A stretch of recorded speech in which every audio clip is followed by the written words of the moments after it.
ఈ లైవ్ని చూస్తున్న నా దేవుని ప్రజలారా అందరూ దయచేసి గమనించండి. యూట్యూబ్లో కానీ, ఫేస్బుక్లో కానీ, ఇన్స్టాగ్రామ్లో కానీ ఈ లైవ్ని చూస్తున్నటువంటి నా ప్రజలారా దయచేసి కొద్ది నిమిషాలు దేవుని మాటలు మీరు వినండి. మీ జీవితంలో ఒక ఆశ్చర్యమైనటువంటి కార్యాన్ని మీరు చూడబోతున్నారు. ఈ లైవ్ ద్వారా దేవుడు మీ జీవితంలో, మీ కుటుంబంలో ఒక అద్భుతాన్ని చేయగలడని మీరు నమ్ముతున్నారా?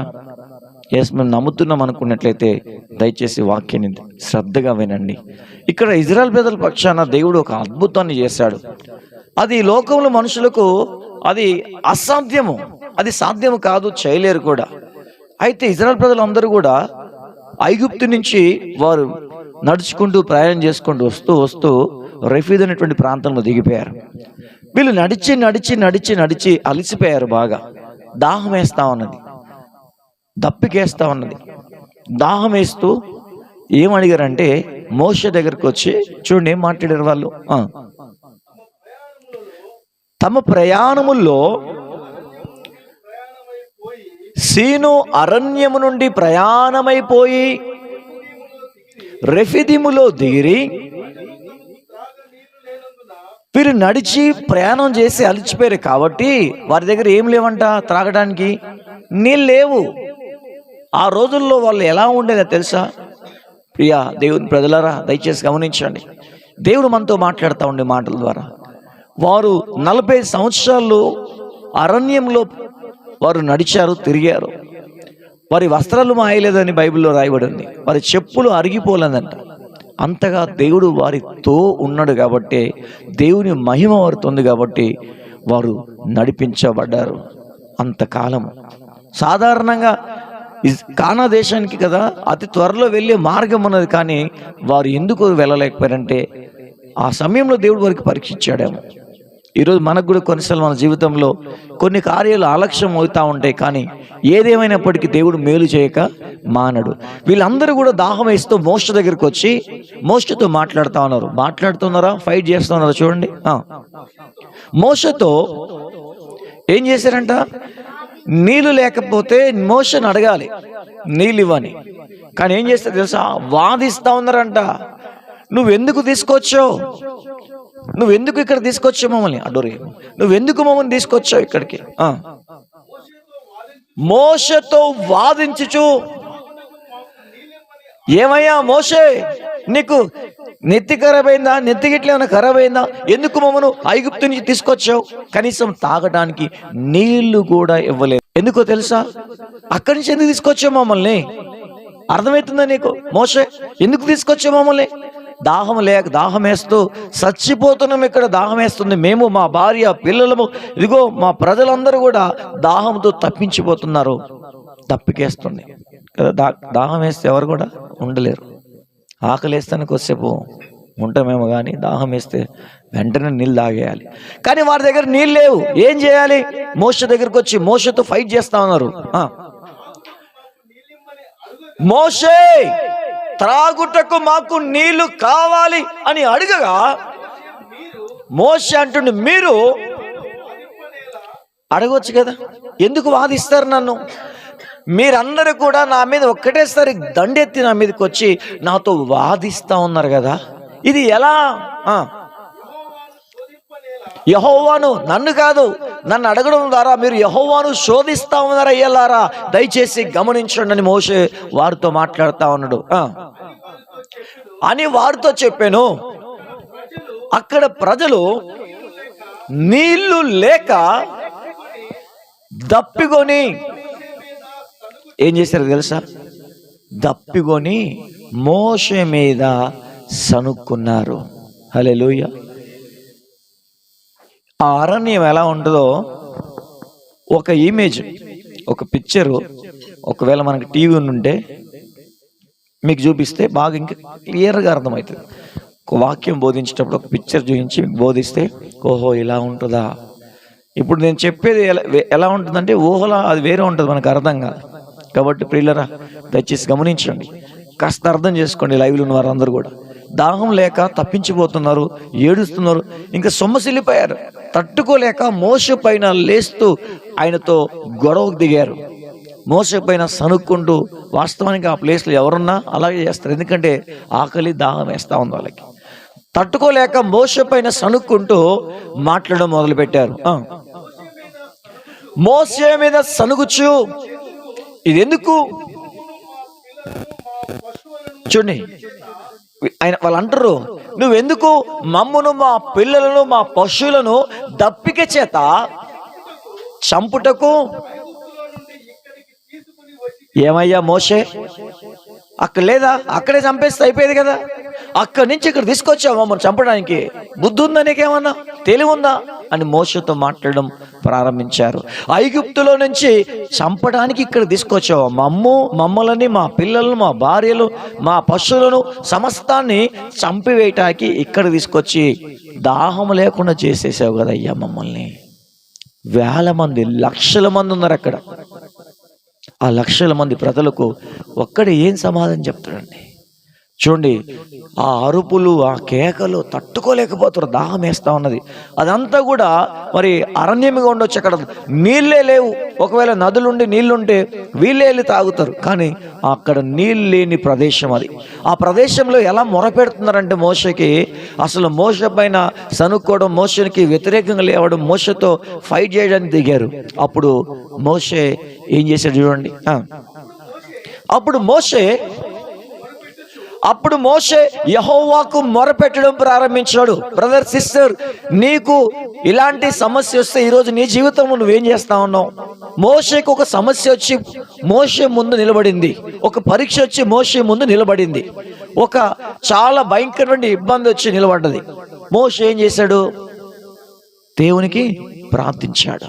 మరి ఈరోజు మనకి సమస్య వస్తే ఎందుకు ప్రార్థించలేకపోతున్నాం? వేరే వారిపైన మనం ఎందుకు ఆధారపడుతున్నాం? లేదంటే సమస్య వస్తే మనమే మోకరించి ఎందుకు ప్రార్థించలేకపోతున్నాం? మనమే ఎందుకు దాన్ని జయించలేకపోతున్నాం? కారణం ఏంటంటే మోకాళ్ళ అనుభవ ప్రార్థన మనకి లేదు. మోషే లాంటి నాయకత్వం, మోషే లాంటి నమ్మకత్వం, మోషే లాంటి ఆ విశ్వాసము మానవులటువంటి అందరిలో దినదినము కరువైపోతా ఉన్నది. మోషేకి ఆ సమస్య వచ్చింది. మోషేకి ఆ సమస్య రాగానే యెహోవాకు ప్రార్థన చేయడం ప్రారంభించాడు. సాధారణంగా మోషేకి తెలుసు, నాకు పరిష్కారం చూపించువారు దేవుడే, నాకు పరిష్కారం చూపించి నన్ను విడిపించి ఈ ప్రజలను బాగు చేయవాడు దేవుడే అని తెలుసుకున్నాడు మోషే. తెలుసుకున్నాడు కాబట్టి సమస్య వచ్చి ముందు నిలబడింది. వెంటనే మోషేకు దేవునికి ప్రార్థన చేస్తాడు. మోషే ఏమని ప్రార్థన చేశాడు చూడండి. అప్పుడు మోషే యెహోవాకు మొరపెట్టుచు,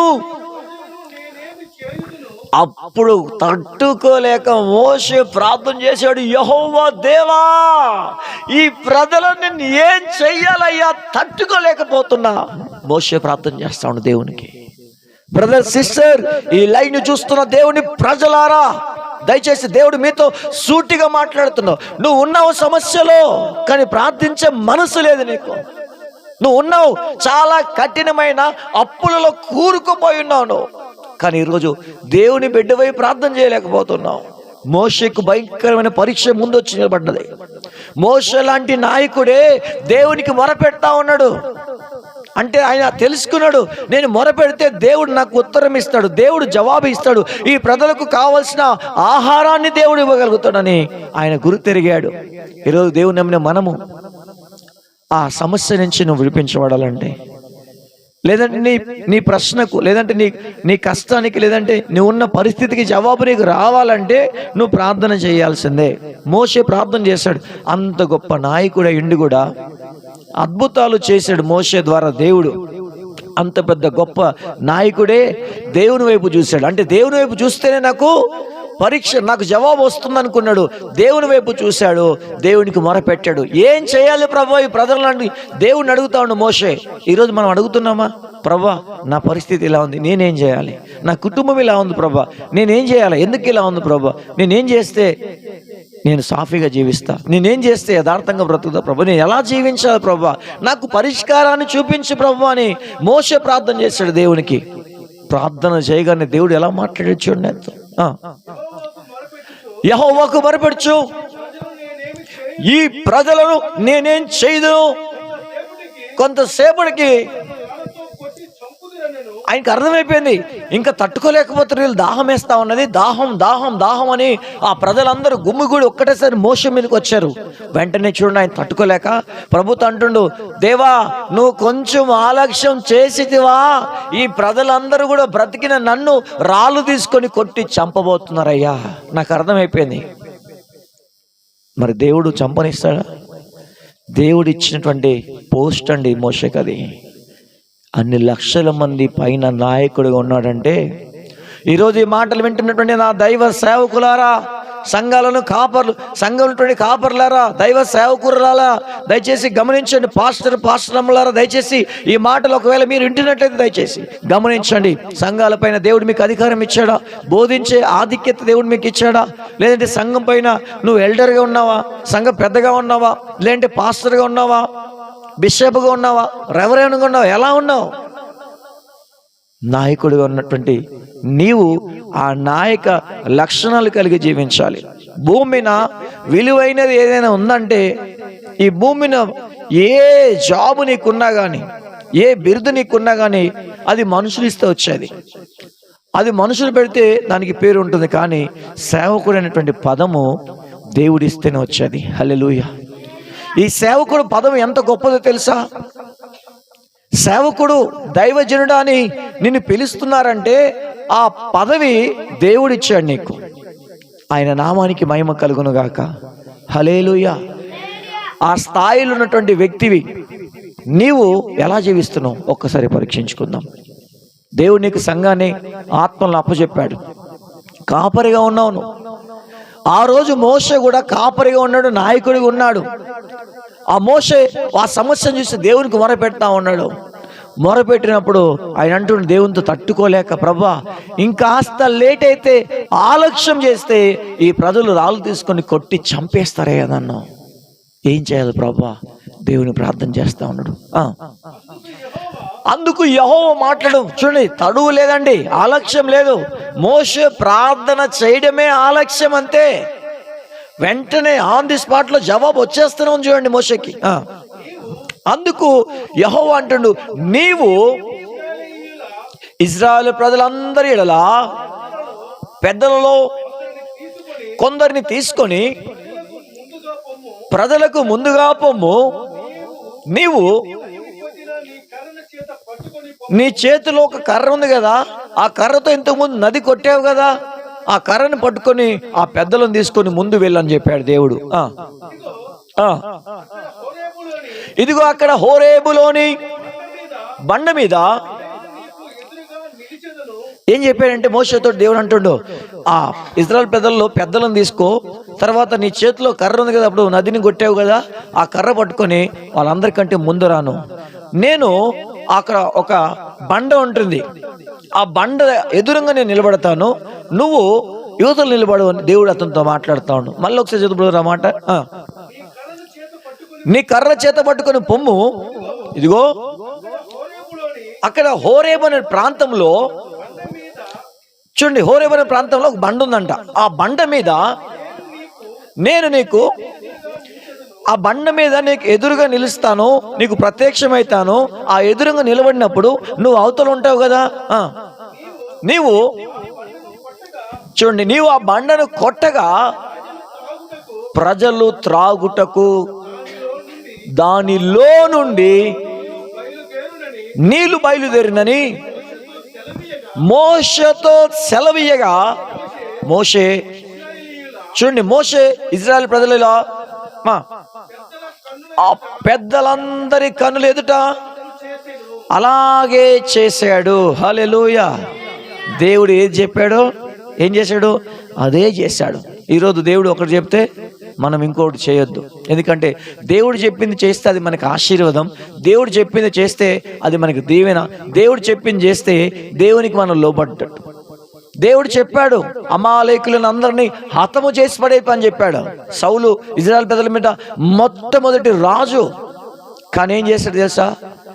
చంపకుండా అగాగు అనే రాజును తీసుకొని ఆయనను ప్రాణాలతో విడిచిపెట్టాడు.